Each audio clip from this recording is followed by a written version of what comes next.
Yeah. No idea.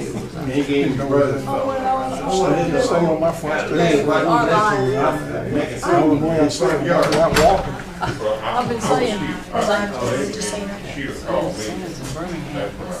And I hadn't even taken the script. Oh, it's just So that tells you how much I'm going The only person that we're missing is Robert Chapman. Robert, yeah. He's He said he won't be able to make it. Oh, really? That's He right. called me this afternoon and told me. That's right. That's why I called him. No, I won't call you. You do the thing. Well, we're still going back and forth. Yeah. Along the way. Well, I'm glad you got stopped. Happy New Year. Thank you. Well, ain't no problem.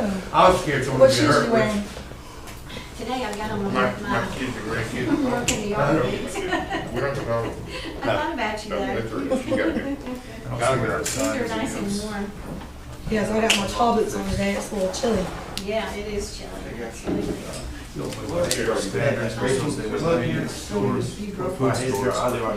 so he said, yes.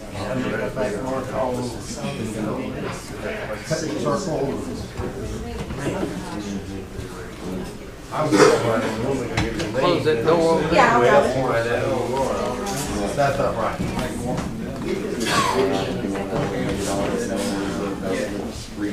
Oh, man.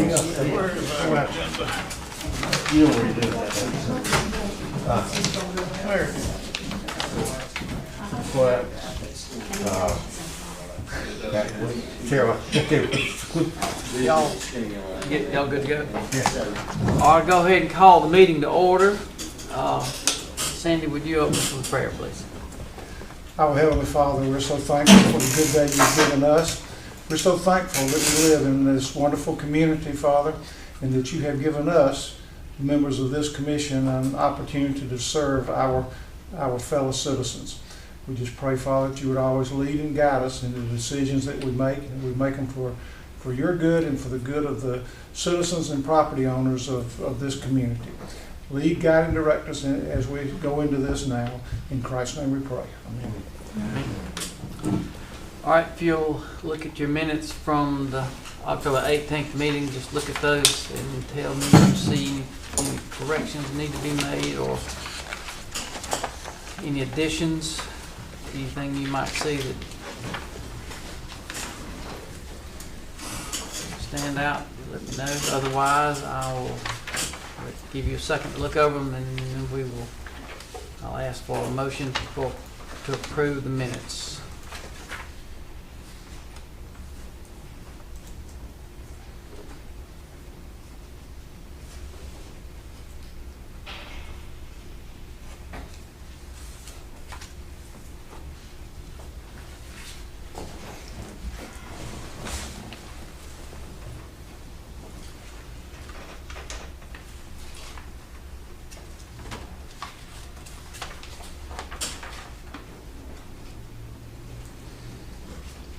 Mr. Chairman, I make a motion that we adopt to approve the minutes of the October 18th meeting.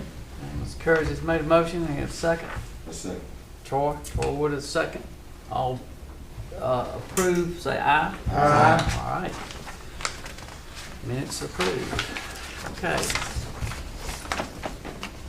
We are here today, as you well know, to look at the update on the zoning, our zoning package for the city. And this is all new to us, a lot of it. Some of it's hadn't changed, but most of it is going to be as we were accustomed to. And so I'm going to ask Miss Oasis Nichols if she will sort of guide us in the beginning here to tell the people here who need to know, and us especially, what we need to cover today. Okay. Well, we have Mr. Bill Johnson here, and he is helping us rewrite the zoning and the sign ordinance. He's also helping facilitate us update the new zoning map as well. So he's kind of gonna take the floor with Mr. Thompson here and just walk us through all the major changes that have been done. So if you guys have any questions, please feel free to ask. Yeah, so in this process, like any other zoning process with the city, in any amendment to the code, whether it be a rewrite or just a specific provision modification, requires it to go before the zoning commission. Once you review it and approve it, then we have to have a certain number of public hearings, and then it goes before the city council, and then when they adopt it, it would then become the new law. So what we were charged with doing is maybe a little over a year ago, the city council decided that we wanted a more comprehensive, robust, and more up-to-date zoning ordinance. A lot of the problems that we found in our old zoning ordinance, which came from the 1960s, was every time there was a new creation of a use, we kind of lumped that in the expanded uses section of the ordinance. So you would read the code provision on C1, and then you would find out what all you could do in C1, and then 3 or 4 pages later, you would find an expanded uses section, and then it would make additional provisions for what you could do in C1, and then you would read on down to the historic district, and then it would make specific provisions in addition to the expanded uses, in addition to the C1 uses. We also found that a lot of the commerce that is conducted in 2022 did not exist in 1965. So there were a lot of holes in the zoning code. So what we have tried to do is to give you a comprehensive update of the zoning ordinance, the zoning map, and the sign ordinance, which actually falls as a part of the zoning code. That's why the two are tailored together. So you got a really thick document here. I think you have a PDF copy maybe of the proposed zoning map. We're still tweaking that a little bit. I have digital access to both the old zoning map as well as the proposed zoning map on my computer. So if there's specific parcels that you want to check on, we can look that up.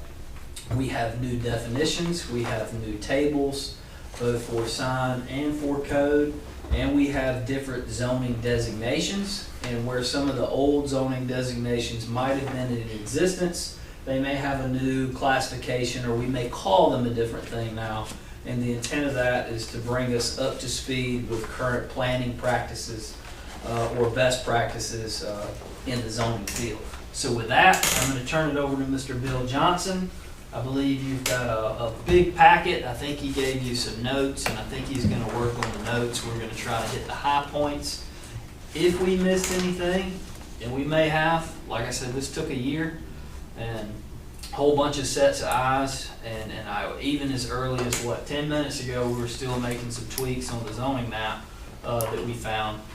But we're going to give you the overall intent, some of the specifics, and the general guidance of where this document takes us. So please feel free to interject, ask questions as we walk through it. And Bill, go. Thank you, Russell. Good afternoon, gentlemen. I appreciate your time in reviewing such a document as what was presented to you. As was mentioned by Russell, this document hadn't been updated in a comprehensive manner since the 1967 as the last ordinance amendment. The reason this took as long as it did was that the sign ordinance is based on zoning districts. Obviously, the zoning ordinance is based on zoning districts, and we were making changes to the zoning districts that had to be changed in the sign ordinance. And of course, the map will have to be readopted to reflect the new zoning districts. And one of the objectives of the exercise was to have a simplified ordinance. I know that many pages doesn't look very simple, but bear in mind that the existing ordinance is in there as a section, and it probably comprises about half of the document, particularly in the zoning ordinance. So what we wanted to do was to reduce the number of zoning districts. For example, the R3 through R6 are virtually identical. We pared those down and came up with an R1, an R2, an RCTH, which is condominium townhouse, and then a multifamily residential district. The ordinance that exists, surprisingly, only has one true single-family detached district, and that is the R1. The R2 allows multifamily, duplexes. At the same time, the subdivision regulations call for an estate subdivision. There's a class 1 of 1 acre lot minimum and a class 2 2 acre lot minimum. So we've accommodated that ES zoning district in the zoning ordinance. And that's intended for people that want to live a little further out from the core of the city and they would like to be on a larger lot. There's sort of a movement in planning circles across the country to eliminate single-family detached districts in favor of what they call missing middle housing. And one of their goals is to increase affordability. And what the ordinance does is it retains the R1 and R2 minimum lot size and minimum floor areas, and they're very moderate. It's 800 square feet, 9,000 square feet on lot size, and that will enhance affordability. But we did maintain the single family detached. Yes, we have 4 single-family detached districts. The estate residential, class 1 and class 2, and the R1 and the R2. And I should say that the approach in the ordinance is to have exclusive districts. In other words, the residential condominium townhouse does not allow single-family detached.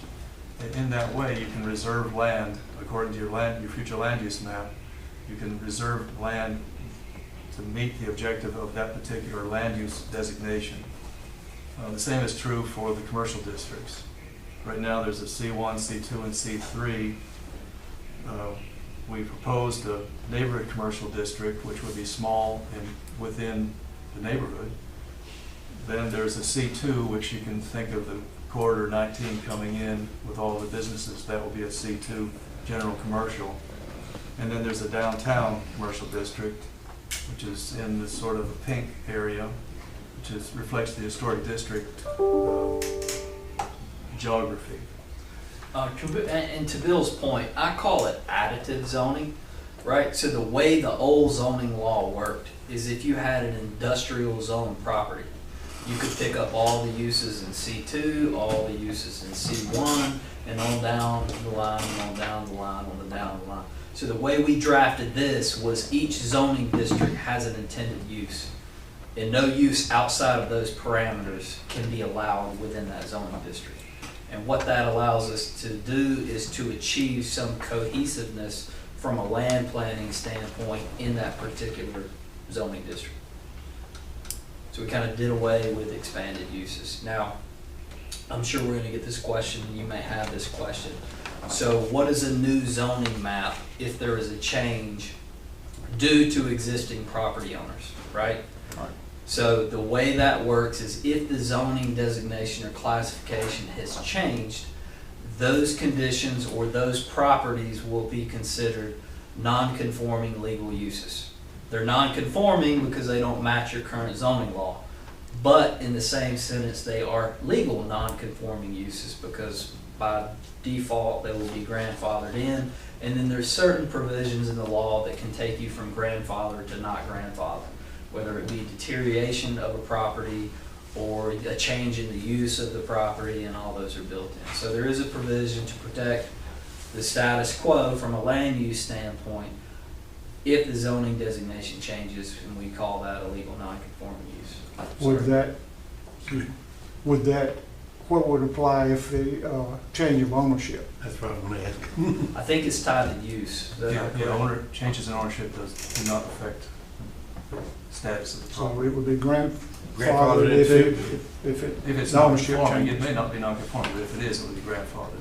Yeah. And let me just say that the residential are very careful on the R1 and R2 to use the same minimum lot size and minimum floor area as exists now. So we wouldn't create for residents a lot of non-conforming uses, because the implication of non-conforming use is you can't expand your building. That would be one of the implications. And that's, if you've been living somewhere for 20 or 30 years and you want to put an addition on your house and all of a sudden you find that you can't do it because you're non-conforming, that's a problem. So we shouldn't run into that very often. Let me go back to the, what do you call that? Not cumulative. Call it Additive. Additive, that's fine. The significance of that is that we really don't want industrial uses competing for land with commercial uses. because they'll get outbid ordinarily. So that's sort of the protective part of the additive approach to zoning. How is this gonna affect spot zoning? Because we've been asked to do that before. And so when you go change the zoning in the middle of a C2 and somebody wants an M1 in there, or either, whichever way it works, does that stop you from doing that now? I mean, because Well- we need to be able to, have something to stand behind us. Well, 2 points, right? So if it's already there, it's gonna be a legal non-conforming use, right? And we tried to mirror the new zoning map to the use, but with consideration of the land use around it, right? So some of those may have changed, and then we have some conditional zone properties that may be within a particular zoning area, but they don't meet all the criteria, and there's a condition that's attached to it, and then we have those provisions. Will they remain, for instance, this Yes. group and the council has several times since I've been on here, we have conditionally zoned something. Will that Right. remain in effect for that particular property? Yes, until there's substantial change, right? Because if they breach one of the conditions, right, they're Yeah. still tied to the good. So Yeah. the method to prevent the spot zoning and the conditional zoning is to vote no. If you vote no, we won't have that problem. Of course, If you some of the vote yes, reasons, some of we the will reasons have we it. voted yes through the years was, Right. that wasn't even didn't apply. The 1967 ordinance did So- not match what was happening in reality. We went through every rhyme or reason or scenario that we could. Now, did we miss something or use? Probably. Will there be a new business that comes into existence in the new 10 years that we didn't forethink? Probably. And we're gonna have to address those, but this is a much more specific and comprehensive, you can do this, you can't do that. We tried to eliminate the ambiguity. Would you think that with what we have here, there'd be less or much less for us to conditionally zone, reason for us to conditionally zone anything? Yes, less reason. Should be pretty black and white. There's That always would be good. probably the first one we get won't be, but that's just how it goes. Well, let me just add that there's standards of review that are typical of zoning ordinances, and they're the criteria by which you evaluate an application for rezoning. So if it doesn't match the criteria, you can vote no or recommend no. So we left off at the residential, the public institutional and the planned unit development districts. We tweaked them, but they were actually in pretty good shape. There's not a lot of changes there. We do want to reserve public institutional properties for medical and medical-related uses. So that's in the list of permitted uses. And each of the zoning districts has a list of permitted uses and special uses. Special uses require the same process as a property rezoning. The advantage of that is that you can identify one use. It gives you much more control than a blanket rezoning of a property. So that's the difference between a rezoning application and an application for a special use. The process is the same as a rezoning, but it gives the Planning Commission and Mayor Council a lot more authority to. Give them an example of one of the uses that we permit by special use. Do we do CBD that way? Yes. All right, so say we have does everybody know what CBD is? Marijuana stuff. Yes, Yeah. that stuff. So there's certain provisions in the law that if it's less than so many milligrams per 1,000 liters, whatever it is, however they measure it, you either are opt into the state regulation or out of the state regulation. Well, because it's such of a new phenomenon, they start seeing, then we decided to make that be a special use permit. So it's not precluded as a use, but there's an extra step you have to go through with a public hearing and coming before the zoning commission and going before the city council before that permitted use can be issued. So it's not like they just come to the city and we give you a permit. There's a whole process that they would have to go through. And that's just one example of something that would require a special use permit. And special use permits will also come through this commission here. I believe Is so. that Yes. it? Yes. Yeah, the process is identical to a property rezoning or a text amendment to the ordinance. Short-term rentals would be an example of a special use. They're available to the property owner in the residential districts, but only after a special use is approved. So you want to do Example where? you want to do an Airbnb at your R1 property, and we do that to protect the sanctity of the R1 zone. Like maybe your neighbors don't want you renting out your house, and there's a bunch of strangers there. Well, we're saying that's an allowable use within R1. You just have to go before the zoning process and get a special use permit before you can do it. So if someone wanted to rent their house out so somebody could throw a party, which you hear about around Atlanta sometimes, does that require a special permit then from the city to do that? How do we determine short? Was it 3 days or less than 30? How do we do that? So there's a definition in the zoning ordinance that would define. Probably not, right? What Probably short? not a one night. I know the One maximum night. 30, I think, off the top. This is a controversy nationwide. I mean, that industry, they were suing municipalities left and right. We had a webinar with the American Planning Association conference last year, and so you can't call them lodging. They are a residential occupancy, and it's been argued, and still being argued. But since we have a special use, I'm sure that there will be reason in certain instances to either deny or issue a warning and followed by a citation if they're disturbing the neighbors. It's inconsistent with the character of the neighboring properties. Would be one reason for that. I got a question too. At application time, is anybody there who's going to be versed in all this to try to screen these people for us? But I mean, even though it's flexible, once it comes here, in some ways, you know, there can be a change.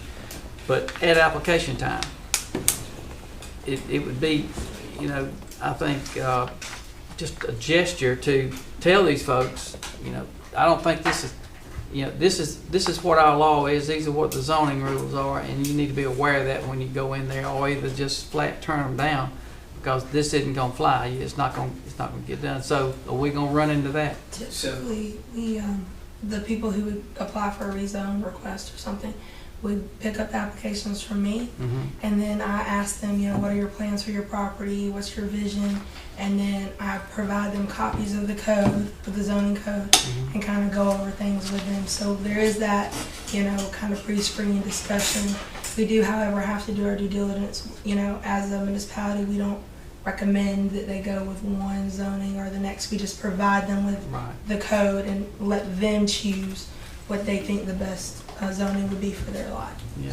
So our legal counsel has advised us not to make recommendations on proposed zoning. The only thing is, we're here as the zoning board, and we can't go into executive session. We cannot discuss this other than in a public meeting, you know, which puts us at a disadvantage sometimes when somebody comes in and they're from out of town and they're used to doing, you know, their thing somewhere else. So that was the only reason I asked that question, because sometimes we get caught and we have a difference of opinion here and just didn't want, you know, something to kind of slip through without first you guys, you know, sort of We'll definitely review it. heading it off for us, and then actually, you know, giving us a heads up as well too. So my understanding is that we can have permitted uses, special permitted uses. We cannot necessarily preclude a legal method of commerce, unless we have some compelling governmental interest to provide such preclusion. And we've done that, where we have data that we can substantiate that is in the best public interest, that you can do it, and we have done that. But as long as it's in the correct zoning district, and it is a legal business, you know, then we have to permit it. Oh, yeah. Unless we can, you know, provide that other information. One of the ones in Bill will probably run through the permitted uses per district, just so you have an idea. It's kind of lengthy. One of the things that we did when we did our market analysis, we hired a consulting group to come in to help develop a downtown master plan. And what we found out was that we are in short supply in some areas, but in some areas we have too much supply. And we track that by our surplus and demand of sales based on our not only our city tract, but also our county-wide tract, and we expand that out. So what we found is that in the provision of convenience stores, based on local market demand, we exceed that, was it threefold, Bill? Got one every block. Yeah, like we have 3 times as many as we need. So what we did, we have a compelling public interest substantiated by data that says we're not having it anymore. And we built that into the zoning, and then we put different mechanisms in there that would govern how they go forward. So we do have some situations like that in the zoning. So to my point, you would tell these people at the beginning, you know, there's no way you can come in here and do that. If it exceeds a maximum. Right. Right now, and the factual basis, I mean, I haven't seen a stronger factual basis than that market analysis. And it limits convenience stores to 8 when there's 21, I think it was. So if someone comes in, you already have your 8. Really, we're not going to accept applications. Okay. And market analysis was really strong in that regard. Where we left off, we do need a recommendation on, maybe it's a minor item, but right now, you know, Gateway Area 1 is an overlay, and it involves more or less landscaping. What's proposed is a Thomaston Gateway North overlay. That's something we're looking for your recommendation on that, so we can leave it alone or change the name. In the uses table, I know Russell's mentioned it. You can go to the uses table. So right now, to Bill's first point, we have a gateway ordinance that extends 19 north, I believe, all the way up to right there at Park Drive, I believe. Everything back south. I may be wrong. I've seen the map on it, but it calls for aesthetic improvements, have so many plantings for linear feet of the right of way and that sort of thing. Yeah, and we didn't see the need to change any of that. We just looked for a little bit different name that would give some identity. So the uses table, permitted uses, special uses, accessory uses, they are specified under each zoning district. But in addition, there's a table for convenience, and it's at the end of the document, and it lists all of the zoning districts across the top. You got a page number, Bill?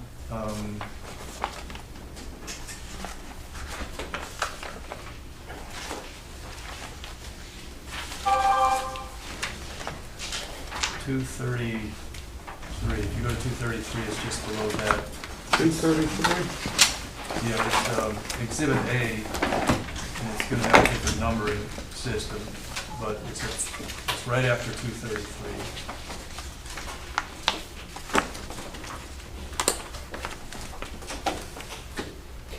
So What are we looking for now? Looks like Right after 233, right? yes. Okay, yes. So as you can see, all of the districts are listed. Turn to 233, and it's the next page beyond 233. all combined acronyms. across the top. Just throw it Okay, sure. Yeah, you notice we collapsed the residential districts. There are not as many residential districts as there were.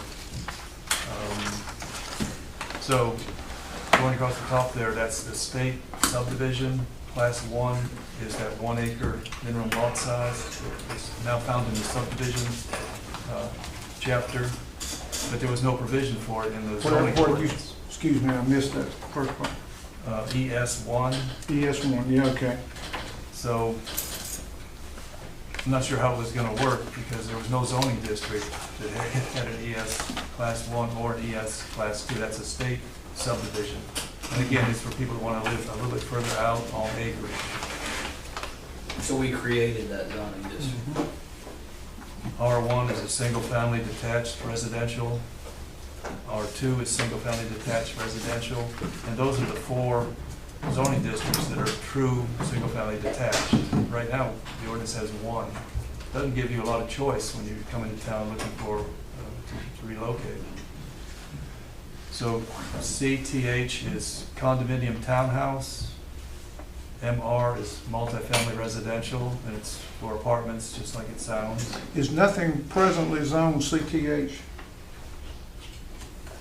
That's the future, Or ES1 or ES2. or yes, yeah. Right, yes. But I noticed the zoning, I presume this is the first shot, because it doesn't show us, I don't see a CTH on here at all. So what I can do is, let's see. But I do see the estate, ES1s and ES2s, but I don't see a CT. There's not one. Okay. Would probably be something that's either annexed or would be a zoning change, right? Yes. Like I said, there's a couple on here that we've got to tweak anyway. We found a couple earlier, and we're still working on. We're changing a lot of our sources. Yeah. And we still have to add the conditional zones. Yeah, so what we're gonna do is everywhere that you've got a conditional zone, on your map, it'll have a chart denoted on your, zoning map that'll tell you what the What condition the is. condition is. Okay. There'll be an ordinance number and a date, and they'll be kept up. And when you re-adopt the official zoning map, those will come off. But until you do, you need to acknowledge the conditions. Otherwise, someone went through a process of assigning conditions, and if it's not acknowledged on the map, then it's kind of hard to Okay. enforce. Looking at this table here, which I think is good, when you see the S special use, for instance, first time I see it there is a boarding or rooming house could go in MR, but would require a special use designation. Is that correct? That's exactly right. Couldn't just automatically put it there. It Correct. requires this commission and then the city council to authorize it for special use. Is that my understanding? Is that correct? Correct. Of how this new thing would work? Yeah. Okay. Then the same way down for an adult care home. You can put an adult care in an R2, but it requires a special use designation to do that. Is that? Right, And then because it can go in a C1, but, yes, okay. So I'm reading it correctly, right? yes. Okay. So C1 was neighborhood commercial district. C2 is general commercial district. DT is downtown. PI is professional institutional. M1 is light industrial, and M2 is heavy industrial. Okay, downtown, explain more about that district to us. Oops. It's the geography of the historic district. There is a manual that was produced, and the zoning ordinance incorporates the standards of that manual, architectural design standards, because that work was already done. And those standards, there are standards that apply even to residential development, and they're primarily building materials, not as much So a style. single-family detached unit that is presently in in downtown is a legal, non-conforming parcel. Is that correct? Correct. Okay, I just want to make sure I'm understanding what we're doing here, so that's the only reason I asked the question, because they're, in the downtown, I'm sure there are a number of legal So non-conformings, right? that's your district, right? So if you're looking at your zoning, that's the geography that is zoned as a D2, right? And it's a straight overlay, I believe, of the historic district. Yeah, it reflects the same geography. And what Russell has is very powerful. There are layers for addresses, layers for zoning. And you can click on any of those various layers, so the map is really so much more beneficial than a hard copy map, which reflects only the colors in the zoning district. So on that same uses table, where it says C section standard, there are development standards in Article 5 that relate to many of the uses, not all of the uses, but many of them. And they're primarily uses that could have an adverse impact on adjoining properties. So even if they were approved and there's a standard listed in the uses table, the approval is subject to compliance with the conditions spelled out in Article 5, which is a pretty extensive article. And as you can see, it's divided up into residential, commercial uses, then I think it's institutional uses. There's about 13 pages of this table. Yeah, quite a few commercial. What are churches in the table? Churches are allowed anywhere a club or any place of assembly is allowed. We brought the ordinance into compliance with certain federal laws like fair housing, ADA, and a thing called RLUPA, which is Religious Land Uses and Institutionalized Persons Act. You can't deny a place of worship to be established if you allow a theater or any place of assembly. So we think we've I was just looking for met the spirit where of they, that law. where are they? I'm trying to find them in the table. Would be C2. C2? Yeah. And just a point. No, but where, okay. That's the third What page. page is it? Third Yeah, page? yeah, third.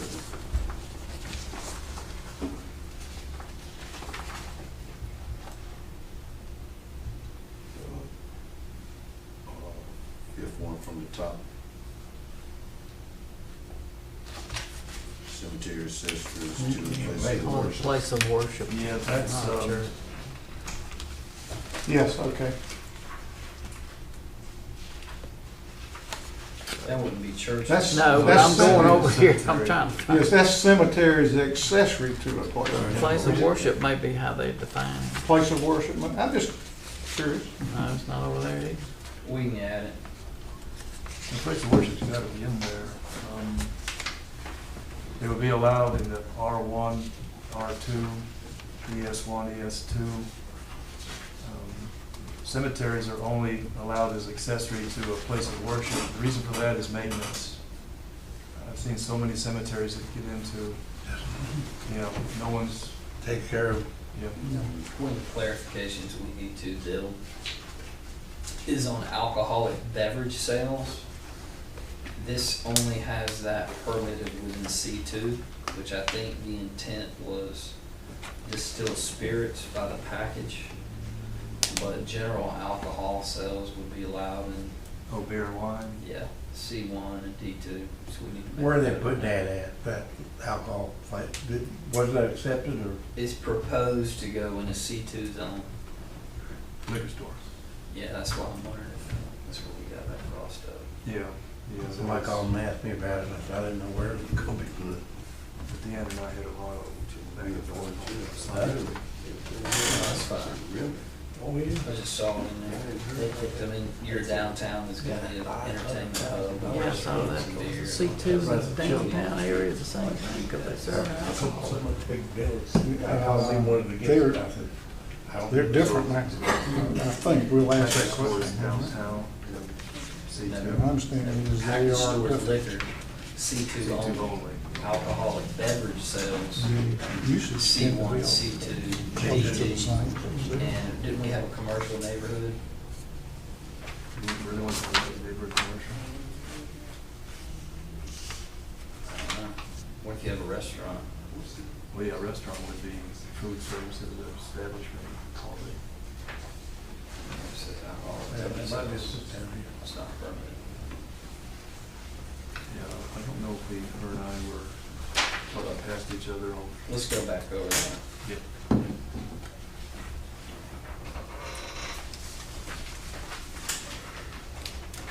Okay, restaurants right now are in C2, is that, and only C2?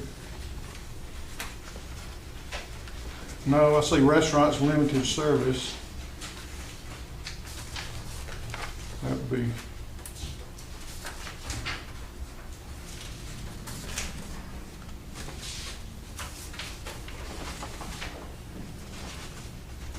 So restaurant, it starts on page eight, eight, yes. and So a restaurant including fast food, drive-in and drive-through is only C2, but then a restaurant limited service, Like a sit-down yeah, would be permitted in C1, C2, and downtown.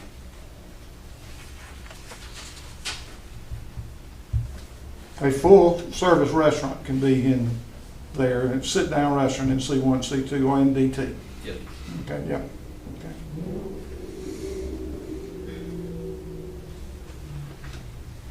But fast food only in C2, Drive-through. or drive-through, yeah. Fast food, sit down, and drive-in, drive-through are limited to C2, right? Yep. Okay.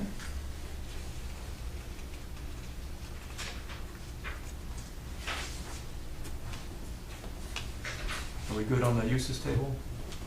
Well, the I next think topic- it's very helpful. This is something we've never had before, and this is going to be very helpful to everybody, I think. Yeah, particularly investors, applicants, you go right to the table and see, well, I don't need a C2, I need a C1 district. One thing with the ordinance introduces is administrative discretion. I found places of worship. Did Oh, y'all great. find that? What page is that? Institutional. Exhibit 8, yeah, it's under institutional, 810. 810. It's not in the R1, R2, yes. State, Places of worship. state, R1, R2, C2, downtown, and PI, but we don't have them in C1. As long as we don't have clubs and lodges and theaters in C1, we're okay.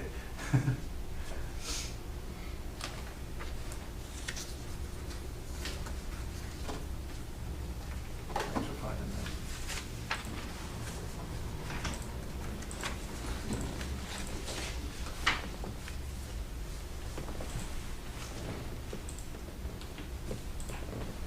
So I was about to say that what's introduced in the ordinance is administrative discretion, and that means that the city manager can look at a use, and if the use is similar to a permitted or a use approved by special use, well, similar to a permitted use, he can administratively decide that that use can be permitted in that particular zoning district. If he decides it's not similar in its impacts to a permitted use, then just inform the applicant that it's denied. They have the right to appeal at that point, to appeal his decision. It doesn't apply to a special use though, because special use, you're focused on one particular use, and the reason it's a special use is because it might have adverse impacts. And it's identified as having adverse impacts. So those cannot be decided by the city manager. They would have to come through the process. An appeal of an administrative decision, would that go directly to the council or come through us? Board of Appeals. Yeah, what's that one called? Zoning appeals? Or you got- Zoning okay. board of appeals, yeah.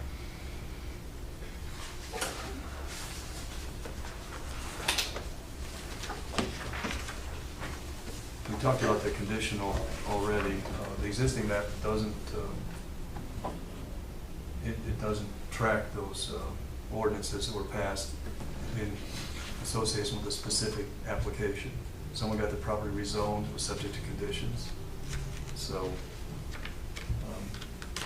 if it was a conditional zoning in a C1, so it'd be C1C, and then there would be, in this table, there would be an entry of the ordinance number and the date.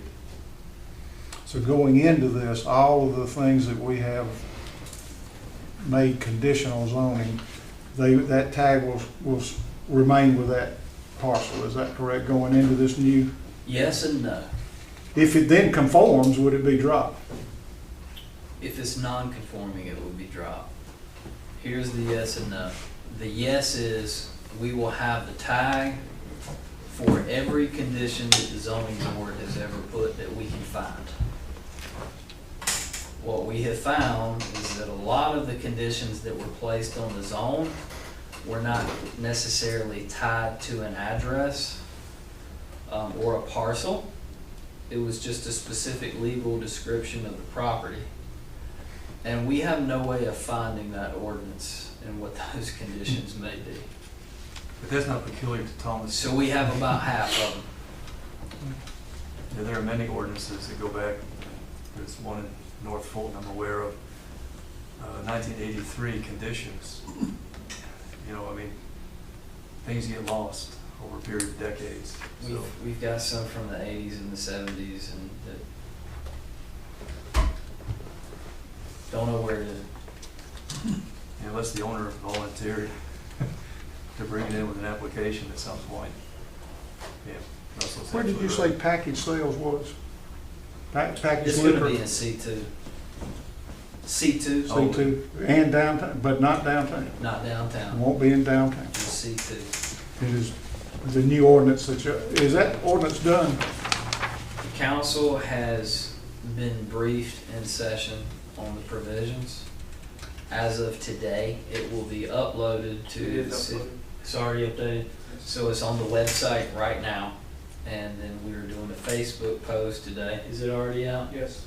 So the Facebook post is out inviting public comment for feedback.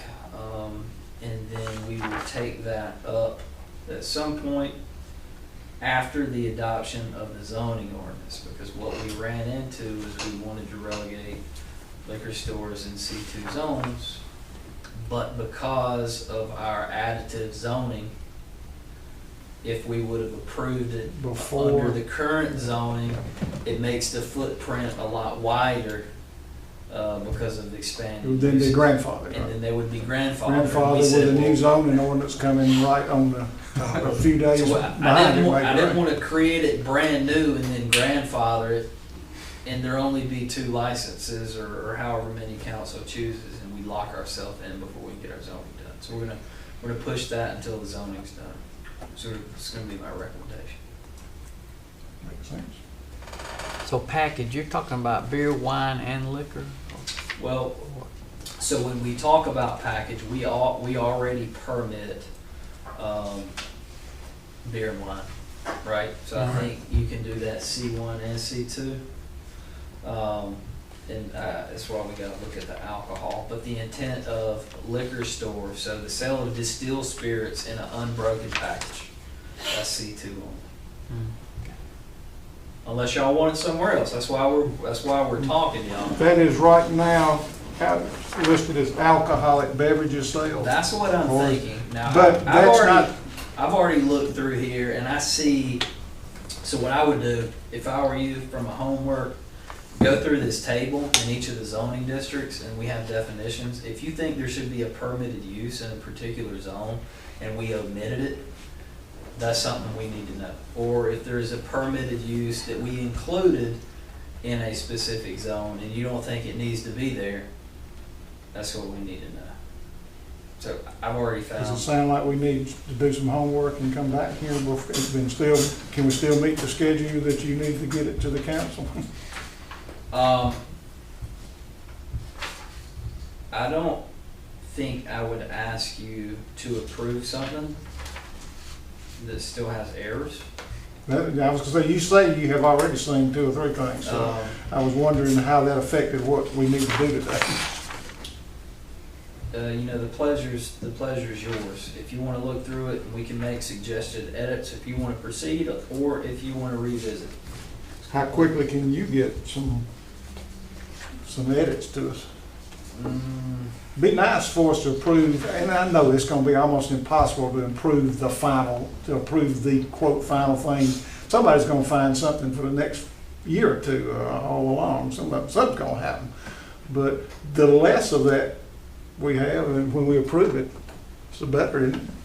Yes. I'd say the alcohol fix is quick, Yeah. because the ordinance is being drafted, and I was in communication with the city attorney, so we're sort of back and forth on the phone, and we have one that we just got one here, so it's. Why do we need to get this approved in a short period of time? Is there any reason for that? The expiration of the moratorium. Is that like the convenience store and the whatever, what else was, That's all I've got in there convenience? right now. That's it. And when is that? What's that date? March.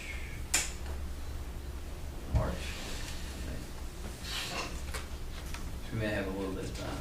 Not a lot.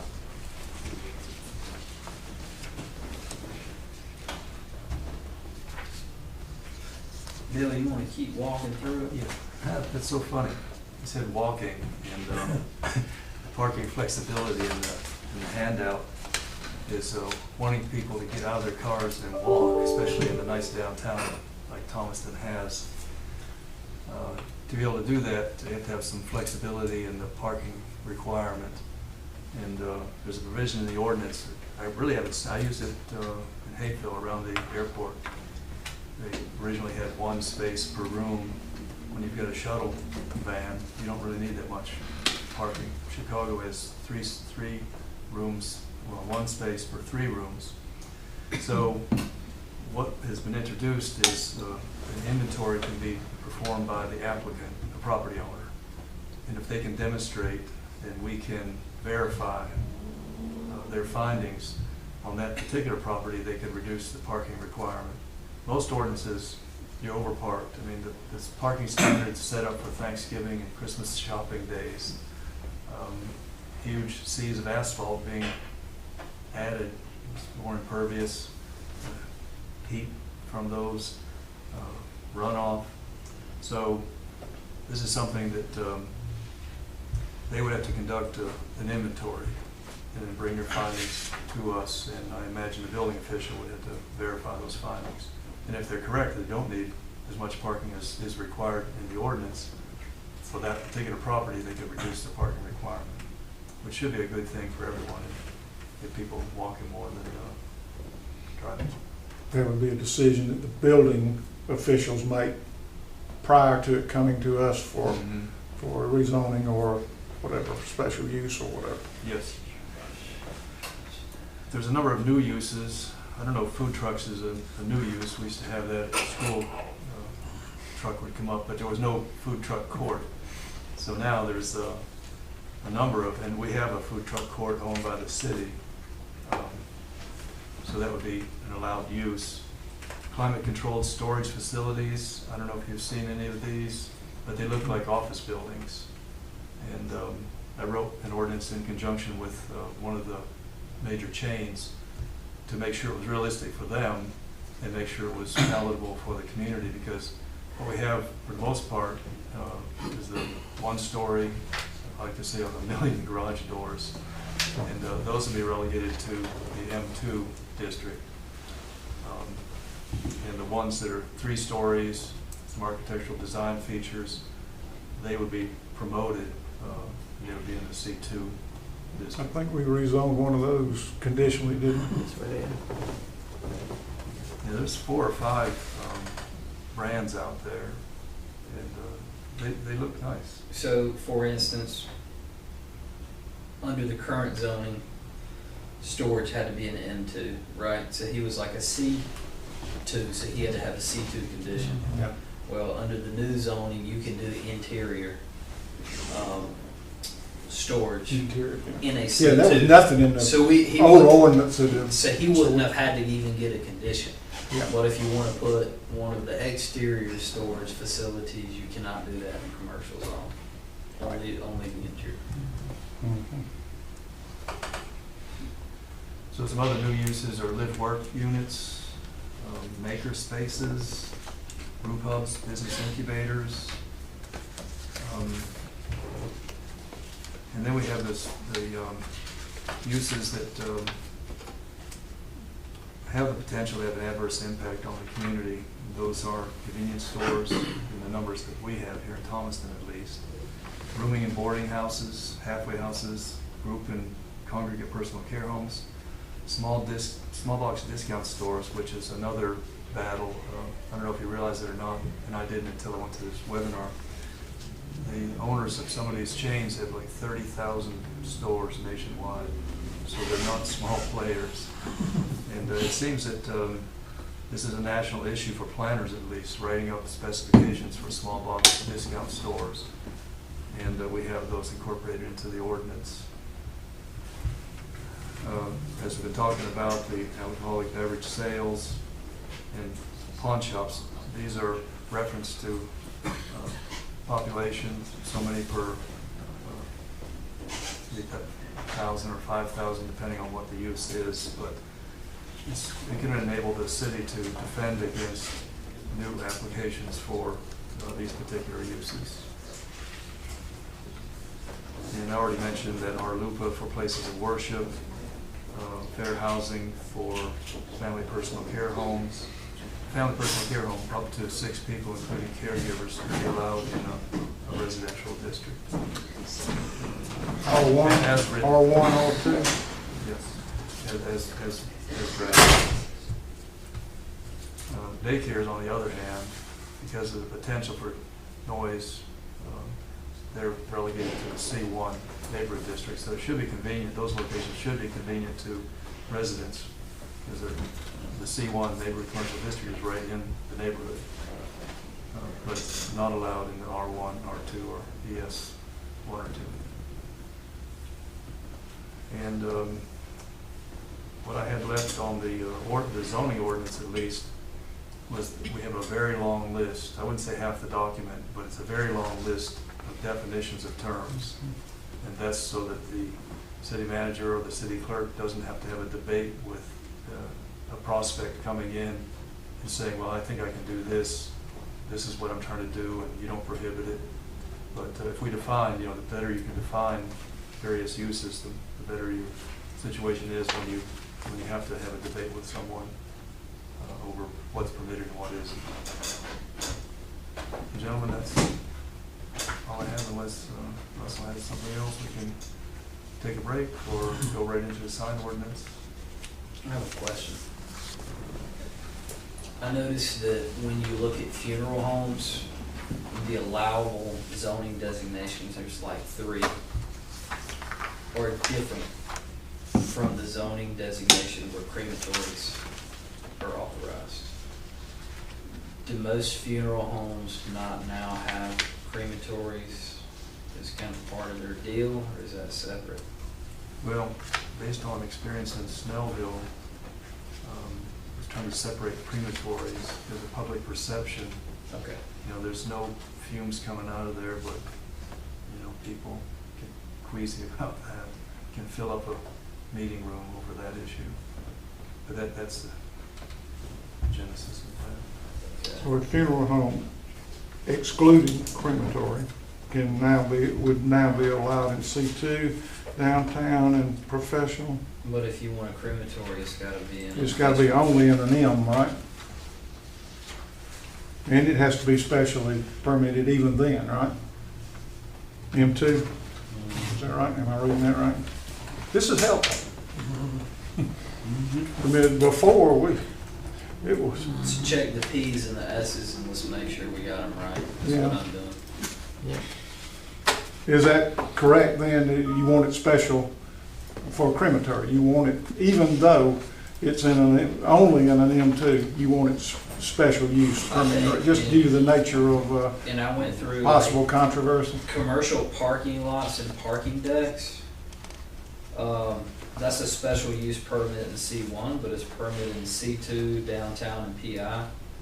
I prefer for all those to be special use permits. If you're gonna build a commercial deck or lot, I think we need to run that through zoning. But those are some of the questions and thoughts that I have for you.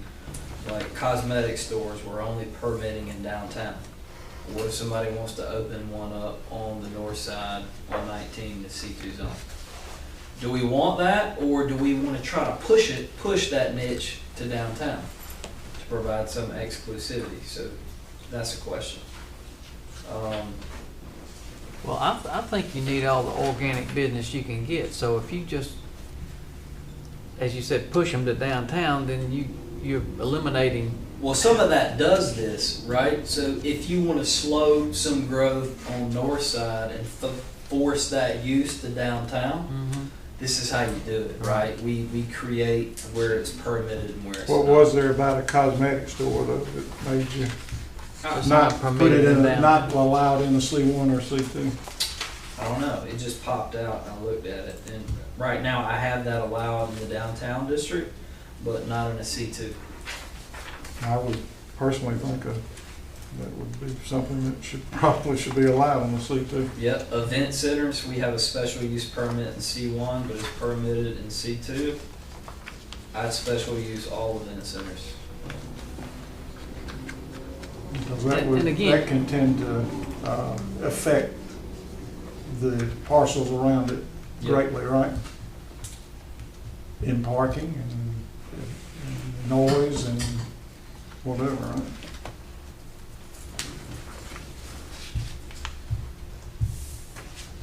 Got a lot of vacancies in the commercial districts too, and some of those strip malls out there, I know those folks would love to rent them, but if they're, I think that's rent driven, not use driven.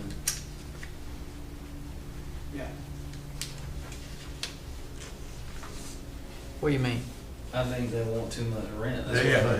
Yeah, but if a big chain came in here, they wouldn't care, they'd think it was cheap. There's more, just issues are deeper than that. I mean, I know for a fact, multiple big chains have approached Northbridge Shopping Center about locating there. They're not there. I think it may be more of ownership issue as well, Well, but that's besides the point. yeah, we can work the zoning to accommodate, but I think that's a complex situation.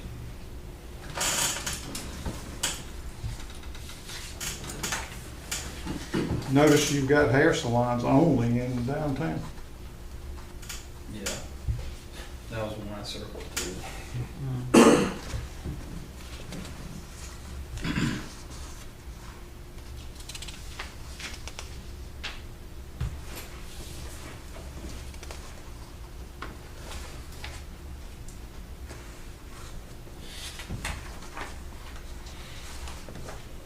I got golf courses in C2 too. Why would a luggage and leather goods be in C1 downtown but not C2?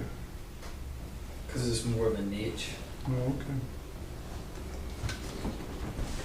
You see, the uses table has more utility than I imagined.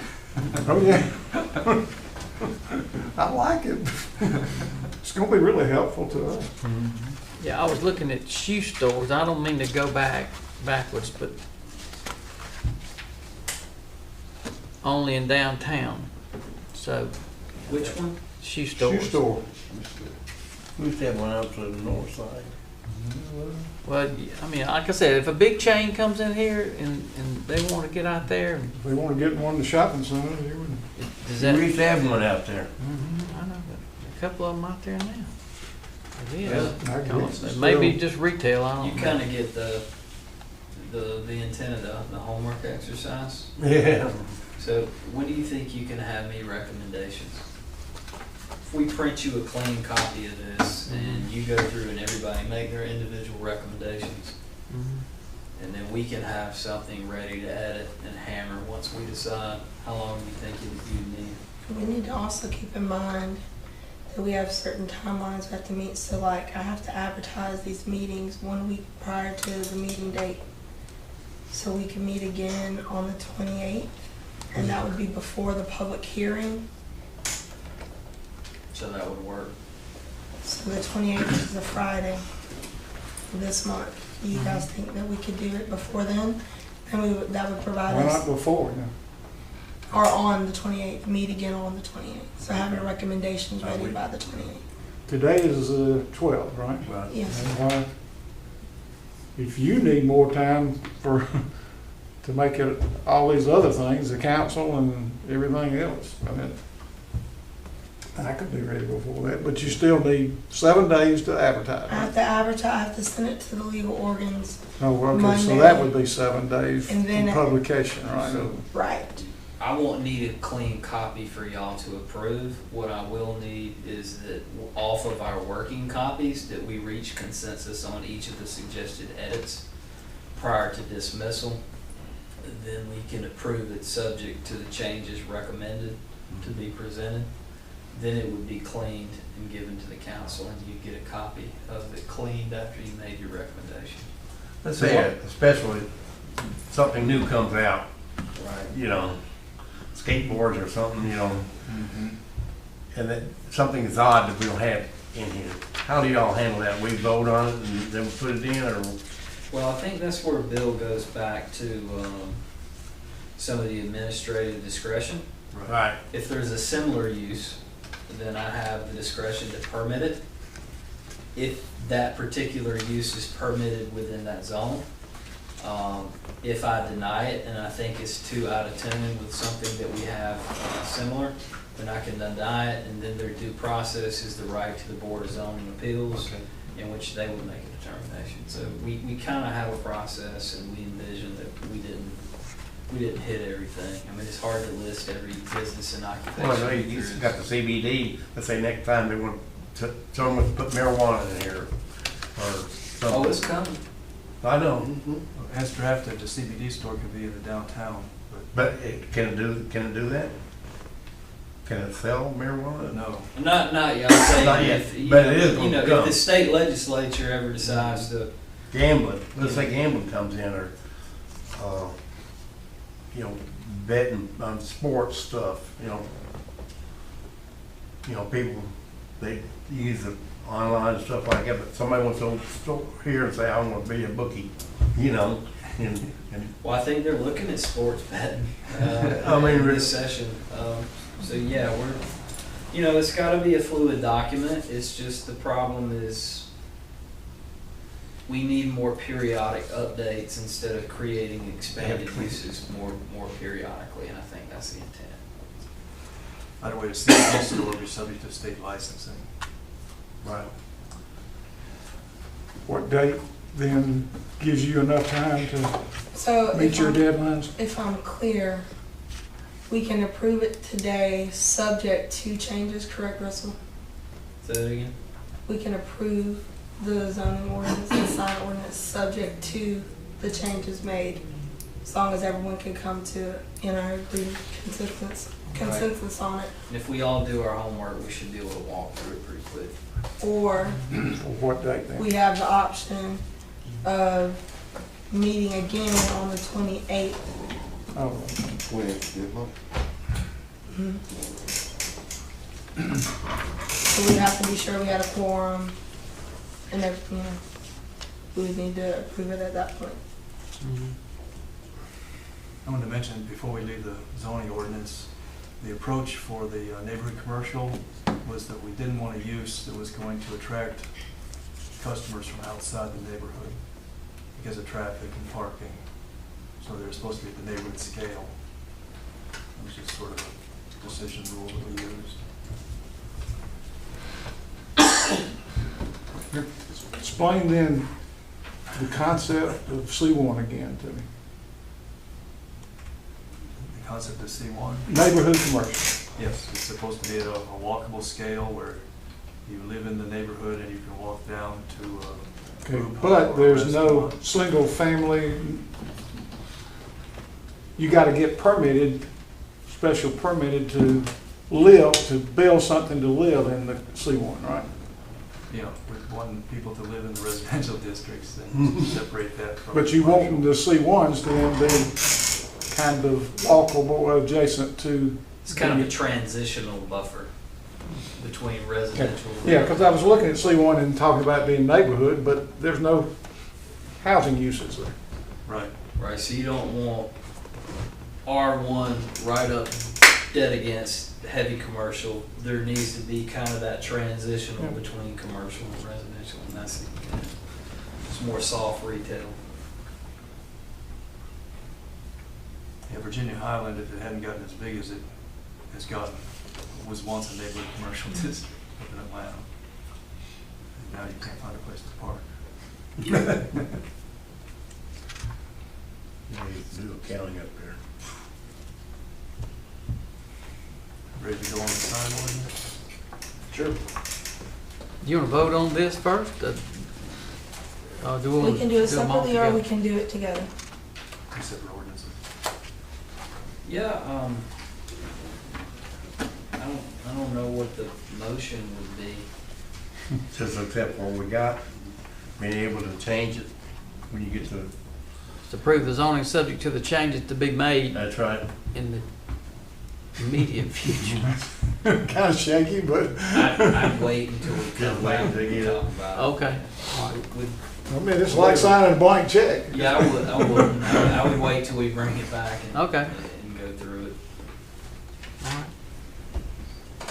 So city attorneys love to have long lists of purposes in their ordinances so they can find something to hang their hat on when they're challenged. So we greatly expanded the purposes findings section of the ordinance. There's a thing about commercial and non-commercial speech. Non-commercial is usually a nonprofit that has some message they'd like to convey. You have to allow that just as you would a commercial message. So we cleaned that up. The ordinance, I wouldn't say it has a lot, but there's enough content regulation. And city attorneys have told me that's the basis of getting your sign ordinance tossed more than anything else if you're trying to regulate the message, the contents of the message. If you have to read the sign and determine whether it's on premises, off premises, then you're trying to regulate content, you can't do that. It's a constitutionally protected right.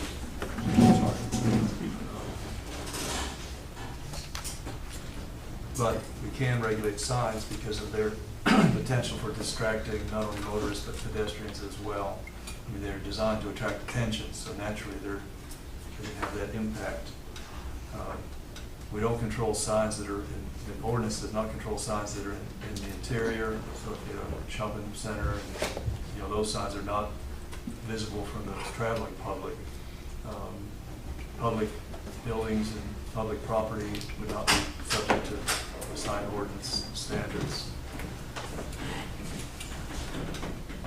And that's an applicability section that we've added to the sign ordinance. And one approach we've used is to take pictures of signs in Palmerston so people can say, oh yeah, I know where that sign is. And so that those are a lot of the graphics that are in the ordinance for each sign type.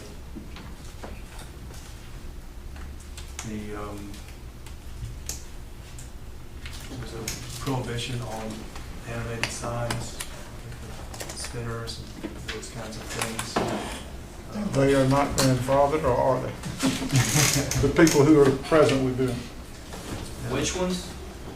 You talk about the holding up, animate, Stand up. carrying your sign out to the If they street. were placed without a permit, then no, they will not be grandfathered. If it's something that we permitted, they will be.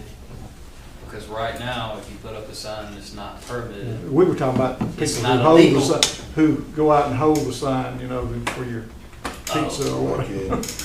Sandwich board. if they don't leave the right of way ever, then I guess they would be grandfathered in. So they can, as long as they stay there forever, huh? Well, stake signs, we're lenient on stake signs during political campaign seasons. So you'd have up to 10 per residential lot. On commercial properties, stake signs are limited to 1 per 100 feet of street frontage. And in an industrial district, there's no real need for a stake sign. Most of the drivers know where they're going, or they have a ground sign, it's, identifying the premises. The number of prohibited signs has gone from 8 to 39, so there's quite a long list of sign types that we no longer have.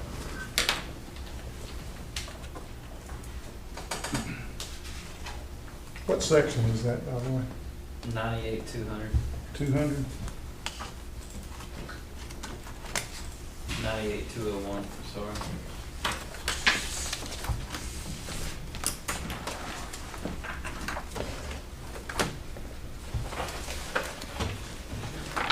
And if you peruse through the sign ordinance, Bill has done a good job of inserting photographs in certain situations that actually call out what we're talking about. So the way this will work is if you read a particular sign, like window signs, you may have to default back to the definition section where it tells you what it actually is. The existing ordinance has a provision that it exempts certain signs from the permit process and other signs from the standards, and we retain that distinction. And those are examples on your handout that you were given.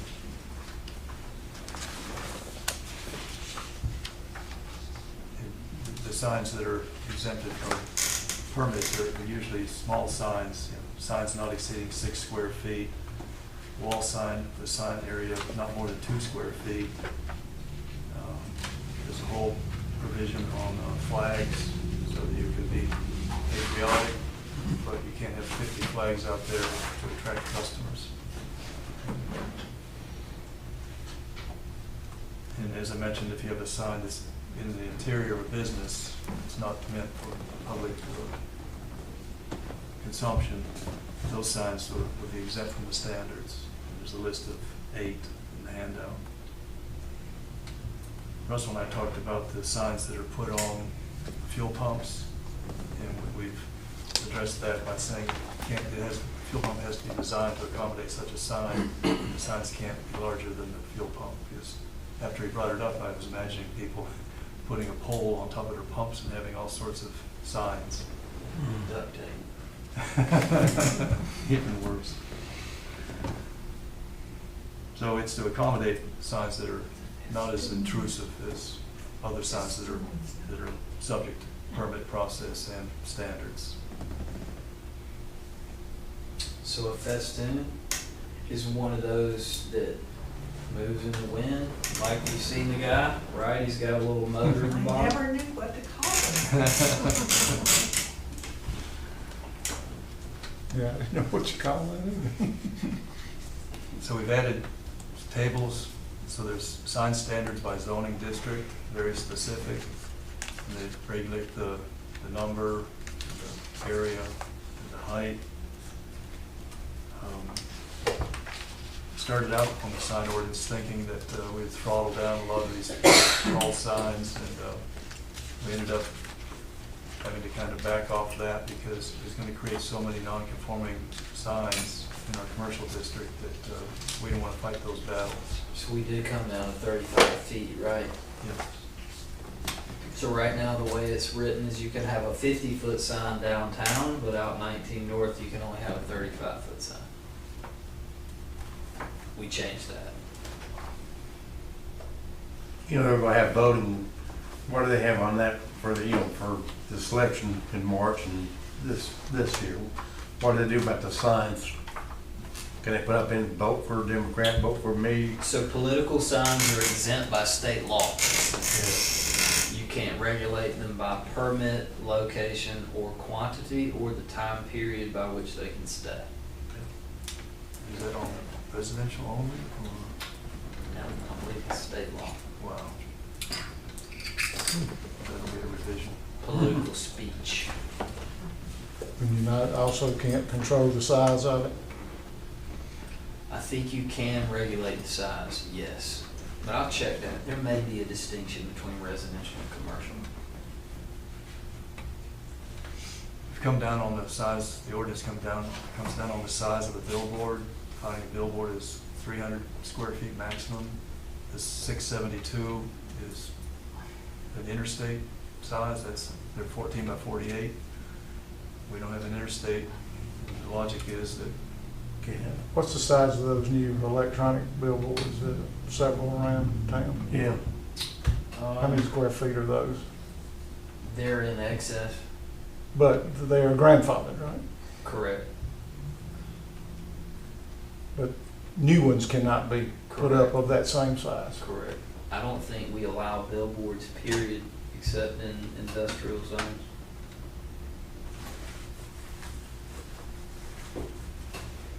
The one we brought in by Chick-fil-A was actually erected in the county. That wasn't within the city limits.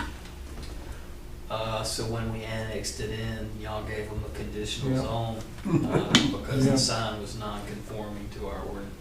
Yep, I remember that.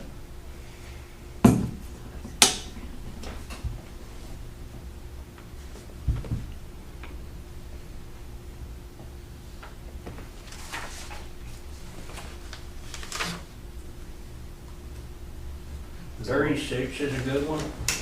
Snipe signs, those are the ones that people just stick in the ground or stick at gas stations, or you're driving through and it says free coffee and it says hot biscuits and then Yeah. it says, so snipe signs are gonna be prohibited.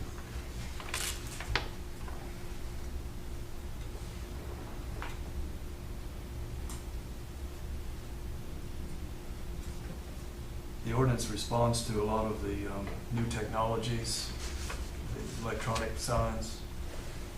There's quite a number of pages dedicated to those regulations.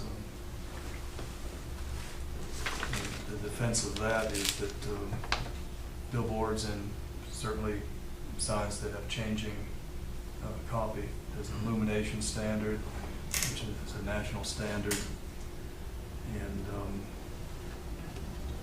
you have change every 10 seconds, so that's 6 panels per minute. Just has been found to be a reasonable distraction. There's a lot of different schools of thought on those, on light intensity and the number of revolutions per minute. And we still have to have regulations for the mechanical signs. There's not many of them, but there are some. And for when we do allow illumination signs, that is section 98-202, and it actually specifies down to the foot candle or ambient level by which you can have light in your sign. And all that's provided by the design and the manufacturer who provides it. Right. Yeah, they have to certify it, so 3/10 of a foot candle over ambient levels or lower should be provided to the building official made a part of the sign printed application. And that's where it's internally lit. So they have to self-adjust to changes in the ambient lighting. So they're not too bright. The objective is that make them so they're not too bright.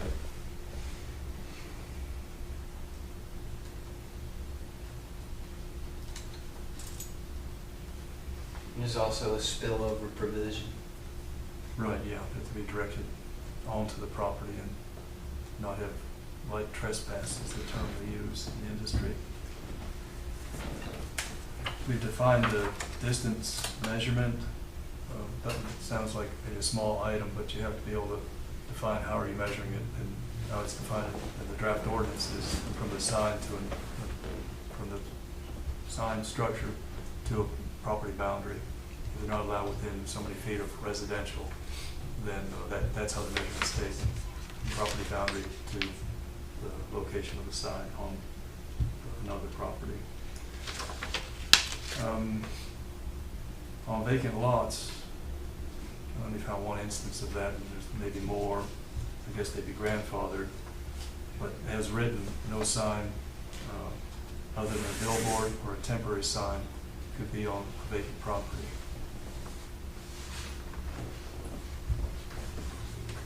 All of the construction codes, maintenance standards are referenced in the sign ordinance. Worked with Bobby on the building official on making sure that we had those bases covered.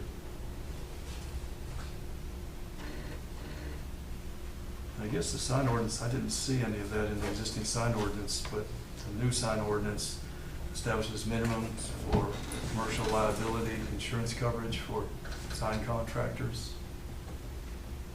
in the event of something like Snellville had a billboard fail some years back. And that was a pretty big mess, as I recall.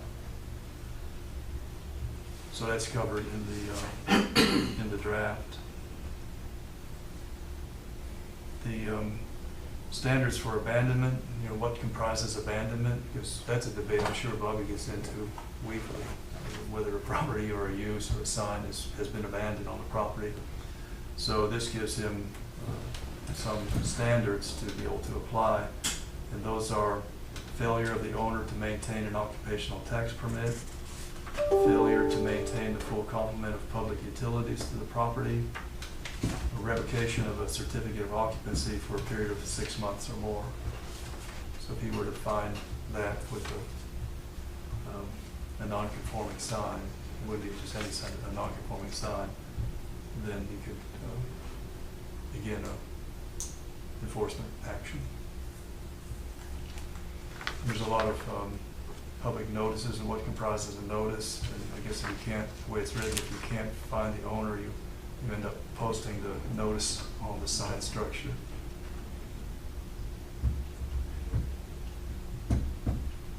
I mentioned content regulation in the existing ordinance, and it reads, on abandoned signs, any off-premises sign which no longer and for a period of 3 consecutive months advertises goods, products, services, or facilities available to the public or directs persons to a different location.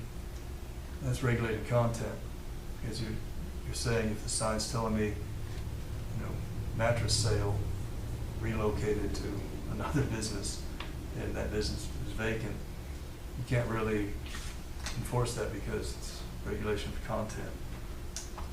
And as I mentioned earlier, it's a constitutionally protected right.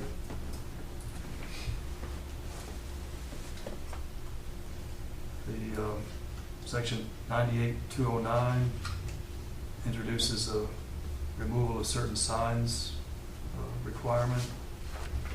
Before you, going back to that paragraph before that, is there, Russell, is there a list of obscene words that aren't allowed on signs there that you guys have? There's a state definition. State comprises of obscenity or illegal activity. You can't promote an illegal activity on the sign. That's the only two content regulation that you can do. Sorry, buddy. No, we've had those, especially around election time, Yeah. presidential election. Mhm. You can only imagine some of the signs. Poor taste or bad humor. Actually, they're protected. Yeah, poor taste wouldn't necessarily be obscene. Excuse me, go ahead. And a notice of violation, I just mentioned a minute ago about what the building official has, and that lays out what his or her authorities are. And we want to make sure from a legal standpoint that the ordinance complies with state law. Billboards are regulated under Georgia Outdoor Advertising Control Act. And they would be subject to that, because even though it's not an interstate, any state-mandated highway, which we have several of those, so that act is applicable to any billboards on state-numbered highway. Similarly, the American Association of State Highway Transportation Officials have certain design standards that they enforce. And by virtue of adopting the sign ordinance that is written, they would be controlled by that AASHTO design guide. Conflicting ordinances, 98-213 is also a legal concern. If you have a conflict between one standard in your city code and the sign ordinance, a more stringent standard would apply. And that's sort of a catch-all most ordinances have. I mentioned earlier that you can't regulate non-commercial expression any differently than you regulate commercial expression.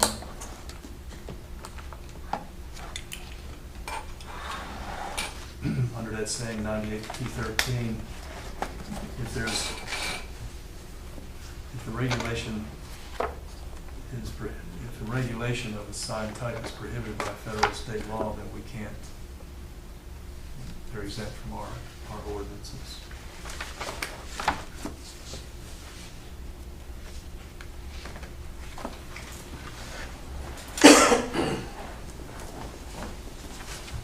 You know, the city attorney was very helpful in crafting that section and all of the language that's at the top of page 7 of the handout. And then severability means that if any term, word, phrase in your ordinance is struck as being invalid or unconstitutional, the remainder of the ordinance remains in effect. The council would have adopted those standards had it known that some of the standards were going to be held invalid. So every ordinance has severability provisions in it, and that's just to make sure that if you have something that's unconstitutional, a regulation that's unconstitutional, your entire ordinance wouldn't be thrown out. And that happens. I had a client who their entire sign ordinance was tossed because of a billboard dispute. And so for a moment, they had no sign ordinance. And it made it difficult. You have to take in applications when you had no regulation. So you never want to have that happen. The severability clause is one tool that helps prevent that.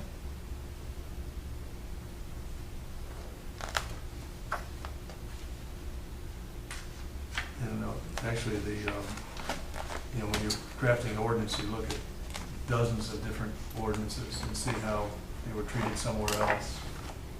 And the existing ordinance text is only 6 lines. I've seen some that are 3 pages. So I thought it was very effective in addressing that topic about severability. So as far as homework, I think the sign tables, sign type by zoning district should be one focus of your review. So what I do is I go through the ordinance. You can see the existing text and the proposed text. Focus on the prohibited uses within the district, and then there's specific prohibited uses called out for each zoning district. Like some are prohibited in general, and then you may have certain exclusions in an R1 or a R2 because they're residential, where they're not prohibited everywhere else, but they would be to that zone. So I would focus on that, and then on the zoning ordinance, I would look at the particular uses, what's called out, like what is a C1, what is a C2, what is a DT, what is a M1, and then from there work backwards on your table and figure out if the intent of that zoning based on definition ties to the permittable uses that we spell out in the table. That's the exercise that I'm going to do as well. So, yeah, I should have added that there's a purpose statement that's very strong relative to the existing ordinance. And again, as I mentioned, city attorneys like to have that as a factual basis. What was the city trying to achieve here, and is it legal, appropriate? All of the uses that are in the table are also listed in the zoning district, so those have to match. Permitted, special. Okay. Well, thanks so much for your time. What's the punishment if they say they do something, oh, C, and they put it in P, or is there a punishment, or do you handle that, or? Yeah, it would be a city issue. It would Be a city issue? It would be a violation of the zoning code and would be subject to any provisions. We don't have anything to do with it. That's just when somebody on their own just decides to do something. And it's- That's Didn't get it permitted, right? And then as far as the policies and procedures regarding any zoning, rezone requests, annexations, anything like that, the city has just been holding one public hearing, so we're gonna change that. We're gonna start holding 2 public hearings. I Before, mean, when we recommend a rezoning, there'll be 2 hearings? not necessarily 2 meetings for you guys, but 2 public hearings. Is one of those public hearings council? No, it's pre-council, but it could be the same day as, right? So, and one of the things we're gonna do for your benefit on a rezoning application, there's a lot more front information that we're gonna ask for, that will provide you, and it kind of gives them a Q&A on will So this, many times we wanted more information. how do you didn't we? envision this will impact your neighbors? You know, how do you talk to your neighbors? It gives a whole bunch of stuff that they have to fill out prior to it making to you, so we have a little bit more background. And those standards of review, they apply to property zoning, text amendments to the ordinance, special use approvals, and amendments to your comprehensive plan. There are 4 sets of standards of review, which is unusual. Usually it's just for rezoning or text amendments. So you might want to look at those. Try not to have everything with the kitchen sink in there, but there are certain standards. There's these rule criteria that are based on a court case that was decided up in North Fulton. And those 6 criteria should always appear in the ordinance, because the plaintiff's attorney will go to that and say, oh, they only have rule criteria. So we have them, and we have a few more. You said a couple minutes ago something about a purpose thing. Where is that in here? Purpose will be at the beginning of each Okay. zoning district. So in the beginning of each zone, it's going to have, I see it now. I see now. Okay. There's some other paragraphs that spend some text on the approach, and all of that is to give the attorney. I once had an attorney tell me that I want more rather than less, because she believed that somewhere she'd find a way to defend the city's position, which is what city attorneys always do.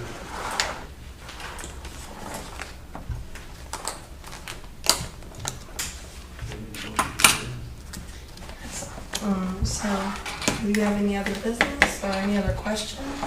Yeah. Did we say the 28th? Is that what we? Would you get an email out to everybody with the schedule and? Absolutely, I'll go ahead and then advertise that. instruction as to what we covered today and what we're to, our homework, basically. Yeah, okay. Any other questions? Any other business come before the zoning board? Well, thank you. Appreciate Thank you Bill. calling. Yeah, Absolutely. appreciate you, and, sure, you know, if we got any questions, how do we get in touch with you? How do, You can just let me know and I can Okay. reach out to Bill. okay, all right, so the plan is to go over this, kind of familiarize ourselves with it, see what's happened, and then any changes we think need to be made, we'll meet back here on the 28th, is that correct? Yes. Okay, and then we'll try to finalize that then. And with the conditional changes, you know, we can go ahead and vote on it on the 28th. Do that, okay. And that will be that will give me enough time to advertise for the meeting. That will be prior to the 2 public hearings and city council approval presentation. Okay, all right. We can do that. All right, anybody got anything want to add? Okay. just take some time. I read this last night, we was talking about. Yeah, You memorized every word out Well, there. I walked that door, there's my book. well, I know. Well, this will be a great help, though. I mean, it's a Oh, lot this of, is- well, I love where it's a we're lot of headed material, here. a lot of material, and we got a lot. Those tables are gonna be so helpful to us and I think to you when people come in. Yes, I met with someone today. and to we were going apply through I for- said, let's screen them. Oh, yeah. Let's screen them. Don't send them in here to us, you know. Right. And we hadn't had time to Well, that prepare. should keep a lot of questionable stuff getting to us, you know, I mean, somebody goes in and their question may be answered before Right there. even coming to us, that, you know, Right. they may want to request a rezoning, but I think this is gonna be very helpful much more in, clear. in keeping, and helping them to understand And what time. can I do with the zoning I have, and if I want to do such and such, what do I need to do to get there? Also, keep in mind, like Russell said, the application's a little heavier. We have a questionnaire in there. More information. And more information Yeah. up front too, so we can have more That'll detail. be good. And it will also, as he said, push people into certain districts or certain zoning districts that would be better than just scattered out. But, so, I mean, it's got some structure to it that we've needed for a while, and updated too, because we can get in here and bring up something and Bobby will say, well, that's not the case anymore. Well, here it is. That's all we had to go by. So thank y'all for the work that you've done. Because it's been Appreciate the opportunity. I know we don't get quote involved in the historical, but does the map, the digital map that you have, does it have an overlay to show the historical in What used addition to to be- that? Huh? What used to be here, You mean The historical district, you know, that's the because one that that comes goes into further play. out from downtown, Mm. right? Yeah. Yeah. Or is that identical to the Is there a layer? downtown district? It's not, is it? No, because it's too extensive, was the feeling at least. Yeah. So that's why it's based on the geography of the historic district only. Because that affects sometimes what the owner can do, is what, am I in the historical district? Yeah, because then they have to go before the Historic they have- Preservation yeah. Commission. Like the last one we had, that one Yeah. had to go before the historical. But does that digital map show the historical, does it overlay, can you push a button and say what's it in the historical. and it overlay on to the downtown district, when you want to look at the downtown, you can bring that up, right? Yeah, and Russell brought that up. It was that pink color. Yeah, okay, It's- but It's then, much smaller than the other district you're Yeah. talking about, which was what I was told was going clear up on the commercial corridor when it was inappropriate. There's not historic out there. yeah, I So was there's a gonna map say- up in Taylor Smith's office. That's the one that has the geography that you're speaking of. But this one, the downtown, it's actually a zoning district. It's not an overlay. So it's the DT downtown yeah. district. I was just wondering though if that is in there. If that, you have that capability in the program he were using to also put the Show that. historic also. Is that difficult to do? If No, we can wanted- overlay if it on you the wanted zoning to- map, but the problem with that is it's not in effect. We've chosen the geography that's just the downtown district. So if they're trying to enforce something and using that geography, they can do it, but it'll be outside zoning. Mm. It'll be that historic district that was adopted, the manual that I went through. I mean, the reason I'm asking is, first, a particular piece of property, I want to know whether it's in the historic district or not. Yeah. And somebody may come into you, Mhm. and We have that the affects them in old school addition to map. quote zoning, huh? Right. We've got the old school paper maps, but we might be able to work with the GIS team to come up with a separate map that shows the historic district. Yeah, I'm sure they can. I mean, that's a digital map up there.